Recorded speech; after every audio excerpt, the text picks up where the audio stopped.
Hello viewers, today my next topic is same as previous topic, the French Revolution class 9. मैंने class 9 में का जो topic explain किया था that was the half of the chapter. Now I'm going to complete your chapter with this topic. Okay? तो as you know the French Revolution क्या था, एक आउटब्रेक था, एक लैंडमार्क था, लैंडमार्क रिवोल्ट के रूप में आया, एक लैंडमार्क रिवोल्यूशन के रूप में आया in the world of history, in the world of Europe. Europe की हिस्ट्री में फ्रेंच रिवोल्यूशन एक लैंडमार्क के रूप में आया. जैसे कि मैंने आपको पहले ही बताया था कि लुइस 16 ने ऑस्ट्रेलिया की जो है एक क्वीन से शादी की थी और उस समय जो है ऑस्ट्रेलिया कर्ज में डूब गया था क्योंकि वहां पे उस समय 3 स्टेट चल रहे थे, है ना. 3 टाइप्स ऑफ स्टेट चल रहे थे, जिसमें एक था first state, second state and third state. सबसे ज्यादा जो है एंजॉय कौन कर रहा था, फर्स्ट एंड सेकेंड स्टेट के पर्सन. फर्स्ट स्टेट में आते थे चर्च के लोग जिनको डोनेशन मिलता था और उस डोनेशन से वो अपनी लग्जरियस लाइफ को एंजॉय करते थे.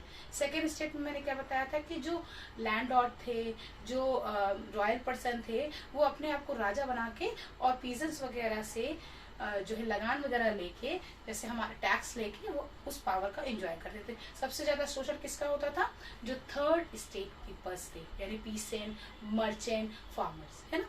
उसके बाद पीपल्स के अंदर कहते हैं जब किसी चीज गलत होने लगता है तो the people start a voice against that. उसके बाद लोग क्या करने लगे, फ्रांस के लोगों को ये चीजें अच्छी नहीं लगने लगी कि 3 तरह के ग्रुप्स के अलग अलग पावर है और सभी अपने अपने पावर्स को बहुत एंजॉय करें. We are just being exploited, हम ज्यादा ही शोषण हो रहे हैं. तो दैट्स व्हाई तो one thing have become started after the revolution of French, है ना. फ्रांस के लोगों ने जब रेवोल्यूशन स्टार्ट किया तो first thing have been happen, क्या हुआ, द आउटब्रेक्स ऑफ रिवोल्ट. कब रिवोल्ट जो है टूट गया और किसके द्वारा, थर्ड स्टेट, क्योंकि सबसे ज्यादा शोषण किसका हो रहा था, थर्ड स्टेट के पीपल्स का ना, जिसके अंदर फार्मर्स, पीजेंट, मुना आते थे.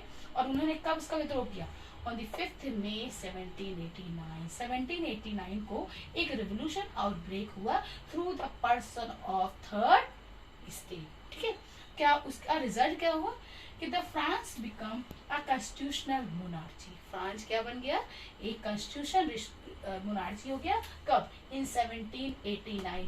1789 में ही क्या हुआ था, थर्ड स्टेट के पीपल्स ने एक विद्रोह शुरू कर दिया था अगेंस्ट द मोनार्च गवर्नमेंट के खिलाफ एक आवाज उठाना शुरू कर दिया था. तो उसका परिणाम ये निकला कि 1789 में जो फ्रांस सिर्फ मोनार्ची के रूल से चलता था, रॉयल पर्सन के रूल से चलता था, अब वो बन गया क्या, कॉन्स्टिट्यूशनल. मतलब उसमें अब नियम कानून बन गए for the peoples, for the development of people, about the people. Peoples के बारे में अब सोचा जाने लगा और सबको अधिकार अब मिलने लगा. ठीक है. Then next point, what have been happen after the outbreak of the revolution. उस रेवोल्यूशन के बाद क्या हुआ, the law made by the national assembly. National मतलब एक राष्ट्र होता है, तो राष्ट्र के द्वारा एक कानून बन गया. कब बना, ये हुआ 1789 में. फर्स्ट थिंग हुआ कि मोनार्ची जो राजा थे वो सब कॉन्स्टिट्यूशन के अंतर्गत आ गए, संविधान के अंदर आ गए. दूसरा, अब जो देश था, जो राष्ट्र था, यानी जो नेशन था, उसके 2 साल बाद उसके लिए एक फिक्स लॉ बन गया कि हर एक का एक नियम है, हर एक का एक लॉ है और every person have to be follow. जैसे इंडिया में क्या है, इंडिया में कॉन्स्टिट्यूशनल असेंबली है, कॉन्स्टिट्यूशन के अनुसार हमारा देश चलता है. ठीक. फिर थर्ड क्या हुआ कि फ्रेंच वुमेन गेट राइट. अब जब देखो, एक को क्या हो गया, मोनार्ची हो गया, जो राजा था वो अब नियम कानून के अंदर हो गया. सेकंड, जो नेशन था उसके लिए लॉ बन गए. जब ये सब हो गया तब किसको राइट मिला, अब फ्रेंच. उस समय औरतों को जो है कोई राइट नहीं था, वो जब से एक पार्ट थी एंजॉय की और अपने ऑर्डर को फॉलो कराने का एक मीडियम था, तो उसका. लेकिन जब ये सिद्ध हुआ तो औरतों ने भी आवाज उठाना शुरू कर दिया और 1946 में उनको टोटली राइट मिल गया to keep their view, to go out and to give the suggestion. औरतों को भी, कौन से औरतों को, भाई फ्रांस की बात हो रही है तो ऑफिस की बात है कि फ्रेंच की वुमेन को भी अब थोड़ी इज्जत मिलने लगी. And they have also got the right about it. ठीक है. And after that fourth point क्या अच्छा हुआ, after the outbreak of French revolution the abolition of slavery. Slavery मतलब क्या होता है, गुलाम. जो गुलामों का शोषण हो रहा था in 1794 that have been also prohibited means बंद कर दिया गया कि अब गुलामों का इतना शोषण नहीं हो पाएगा. They have also like they will be also under the law of constitution. constitution के लॉ के अंदर वो भी रहेंगे और उनके साथ कोई शोषण नहीं कर पाएगा. औरतों को अधिकार मिल गया और जो गुलाम थे उनको भी अधिकार मिल गया अगेंस्ट द एक्सप्लॉइटेशन. फिर क्या होगा next point, the revolution and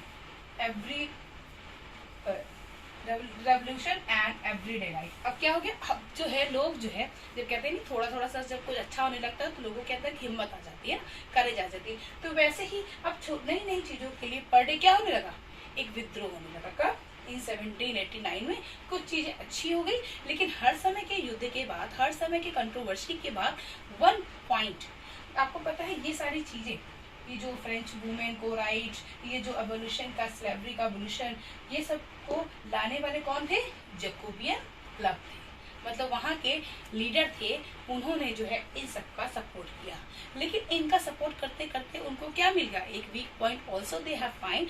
तो जो जैकोबियन का किंग था उसने क्या किया, he have attack on the person, वहाँ पर्सन्स पे अटैक किया and he have killed so many person, so many people and became the king of France at last when on 10th August 1792. Clear? ठीक है. Again I am going to explain in a short way. आपको ये पूरा chapter है जो मैंने आपको topic wise समझाया है. और नाउ क्योंकि आप बड़े बच्चे हो, now you have to idea how to convert the your thinking in and how to fill up your thinking in this paragraph. इस पैराग्राफ में हमें कैसे अपनी थिंकिंग को फिल करना है. Now you have to get the idea, है ना. आइडिया मिल गया है. Now you will try to fill by your own word. ठीक है. तो क्या है, अगर मान लीजिए कोई पूछता है कि what is the result of French revolution, तो you will tell 5 most important incident have been happen उस रिवोल्यूशन का, कि France become a constitutional monarchy, वहाँ के राजा भी अब नियम में बन गए और जो नेशन था, नेशन के असेंबली में भी अब लॉ हो गए और जो फ्रेंच वुमेन थी उनको भी राइट्स मिल गए. ठीक है. एंड आफ्टर दैट जो स्लेवरी के साथ शोषण होता था that have been also stopped and everybody have started the revolution for their own right. ठीक है. और उसके बाद last point you can miss. बस अगर आपसे कोई गुडनेस पूछता है you will just tell this thing. Okay. तो आज के लिए मैं अपना वीडियो यहीं फिनिश करती हूँ. If you like my video please like, share and comment.